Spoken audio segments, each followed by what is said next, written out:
White paste আসলে কি? White paste এবং সাদা কালারের মধ্যে পার্থক্য কি? হোয়াইট পেস্ট এবং সাদা কালার কি সেম? আজকে আপনাদের সাথে এগুলো নিয়ে একটু ডিটেইলসে আলোচনা করব। হ্যাঁ, আজকে আমি শেয়ার করব সাদা কালার তৈরি করার জন্য সিম্পল একটা টিপস। আর অবশ্যই আপনাদের সাথে একটা ফুল পেইন্টিং করে দেখাবো। আজকে আমি আপনাদের সাথে বেলি ফুল পেইন্টিং করে দেখাবো। আজকের এই ভিডিওতে অনেকগুলো বিষয় নিয়ে আপনাদের সাথে অল্প করে আলোচনা করতে যাচ্ছি। আশা করছি আপনারা ভিডিওটা দেখে উপকৃত হবেন। আর এই জন্যই কিন্তু আপনাদেরকে ভিডিওটা প্রথম থেকে শেষ পর্যন্ত সম্পূর্ণটা না টেনে দেখতে হবে। প্রথমে হোয়াইট পেস্টটা আপনাদেরকে দেখিয়ে দিয়েছি। এটা কিন্তু অনেক বেশি ঘন থাকে যেটা আমরা বাজার থেকে কিনে আনি। আর এটাকে ব্যবহার উপযোগী করার জন্যই কিন্তু এনকে এবং বাইন্ডার মিক্সড করতে হয়। প্রথমে ১ চামচের একটু কম হোয়াইট পেস্ট নিয়েছি। তারপরে সমপরিমাণ বাইন্ডার নিয়েছি। বাইন্ডারটা কিন্তু একটু ঘন হয়ে থাকে। আপনারা চাইলে হোয়াইট পেস্টের থেকে একটু কমও নিতে পারেন। তারপরে খুবই অল্প পরিমাণ এনকে মিক্সড করেছি। এনকেটা খুবই পাতলা হয়ে থাকে, দুধের মতো পাতলা এবং সাদা হয়ে থাকে। তাই এটা অল্প, অল্প করে ব্যবহার করে দেখবেন। পরে যদি মনে হয় তারপরে আবার একটু ব্যবহার করবেন। এনকে বাইন্ডার দিয়ে খুব ভালোভাবে মিক্স করতে থাকলেই সাদা কালারটা তৈরি হয়ে যাবে। আর এখন আমি সাদা কালার ব্যবহার করার সময় যেই টিপসটা ব্যবহার করে থাকি সেটা আপনাদের সাথে শেয়ার করছি।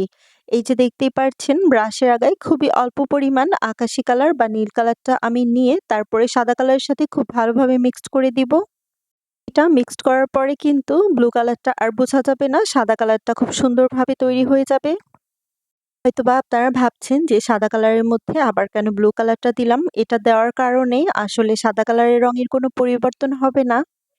তবে যখন সাদা কালারটা আপনি এরকম ডিপ কাপড়ে ব্যবহার করবেন তখন কিন্তু আপনার কাজ করতে সুবিধা হবে। এমন ডিপ কালার কাপড়ের উপরে সাদা কালার এপ্লাই করলে একবার এপ্লাই করার পরে কিন্তু কালারটা খুব একটা ফুটে ওঠে না। দেখা যায় ২ বার এপ্লাই করা লাগে। এইভাবে সাদা কালারটা তৈরি করে নিলে আপনার কিন্তু সাদা কালারটা খুবই স্বচ্ছ হবে, ব্যবহার করতেও খুব আরাম হবে। এখন সাদা কালারটা ডিপ কাপড়ের উপরে একবার ব্যবহার করলেই কিন্তু হবে, এটা বারবার ব্যবহার করার প্রয়োজন হবে না। আজকে এই ডিপ নেভি ব্লু কাপড়ের উপরে বেলি ফুল পেইন্টিং করব। আর আমি প্রথমে পাতাগুলো পেইন্টিং করে নিচ্ছি। পাতার জন্য প্রথমে যেই কালারটা ব্যবহার করেছি লাইট গ্রিন কালার, সেটাতে কিন্তু আমি হোয়াইট পেস্ট ব্যবহার করেছি। তবে ডিপ কালার কাপড়ের উপরে আপনারা চাইলে প্রথমে হোয়াইট পেস্ট ব্যবহার করে নিতে পারেন, তারপরে শুকিয়ে গেলে এটার উপরে মেন কালারটা অ্যাপ্লাই করতে পারেন। দুইভাবেই কিন্তু হোয়াইট পেস্টটা আপনারা ডিপ কালার কাপড়ের উপরে ব্যবহার করতে পারেন। আসলে হোয়াইট পেস্ট মূলত সাদা কালার এবং হোয়াইট পেস্টটা আসলে ডিপ কালার কাপড়ের উপরেই ব্যবহার করা হয়। হোয়াইট কালার কাপড়ের উপরে হোয়াইট পেস্টের কোনো ব্যবহার নেই। তবে সাদা কালার হিসেবে আপনারা এনকে বাইন্ডার মিক্সড করে কিন্তু সাদা কালারটা ব্যবহার করতে পারেন। আসলে মূলত হোয়াইট পেস্টই সাদা কালার, তবে এটা আমরা যেটা বাজার থেকে কিনে আনি বা মার্কেট থেকে কিনে আনি সেটা কিন্তু ব্যবহার উপযোগী হয় না, যেহেতু এটা অনেক বেশি ঘন থাকে। আমি যেভাবে হোয়াইট পেস্ট দিয়ে সাদা কালার তৈরি করি সেটাই আমি আপনাদের সাথে শেয়ার করলাম। আশা করছি আপনারা বুঝতে পেরেছেন। তারপরেও যদি আপনাদের কোনো কিছু জানার থাকে তাহলে অবশ্যই আমাকে কমেন্ট করতে পারেন। আমি চেষ্টা করব আপনাদের সকল প্রশ্নের উত্তর দেওয়ার জন্য।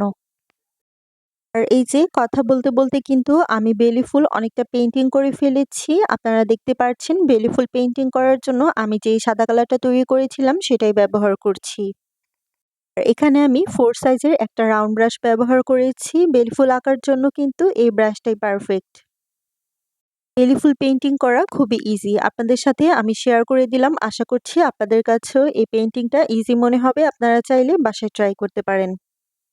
আসলে প্রতিটা সাদা ফুলেরই সৌন্দর্য অনেক বেশি। যেমন এটা পেইন্টিং করেছি, তবে পেইন্টিং করার পরে যখন এটা দেখলাম এত বেশি জীবন্ত মনে হচ্ছিল। এটাকে কিন্তু আমি কাপড়ের মধ্যে এভাবে ফ্রেমে আটকে আমার ঘরে সাজিয়ে রেখেছি। দেখে মনে হচ্ছে যেন একদম জীবন্ত বেলি ফুল। যেটার সৌন্দর্য ক্যামেরায় একদমই বোঝা যাচ্ছে না। যারা আজকে ১ম আমার ভিডিওটা দেখছেন তারা অবশ্যই আমার চ্যানেলটি সাবস্ক্রাইব করে দিবেন এবং নতুন, নতুন ভিডিও দেখার জন্য অবশ্যই রং ছায়ার সাথেই থাকবেন। আর আপনারা চাইলে আমার ফেসবুক পেজ ভিজিট করতে পারেন। আমি এই ভিডিও ডেসক্রিপশন বক্সে আমার পেজের লিংক আপনাদের সাথে শেয়ার করে দিব। আজকের এই ভিডিওতে আপনাদের সাথে বেলি ফুল পেইন্টিং করে দেখালাম আর পাশাপাশি ২-১টা টপিকস নিয়ে আলোচনা করলাম। আশা করছি আপনারা উপকৃত হবেন। আর আপনাদের কাছে যদি ভিডিওটা ভালো লেগে থাকে তাহলে সবার সাথে শেয়ার করে দিবেন, যাতে করে আপনাদের মাধ্যমে আমার এই কাজটা অনেকের কাছে পৌঁছে যায়। আজকের এই ভিডিওটা এই পর্যন্তই। আল্লাহ হাফেজ।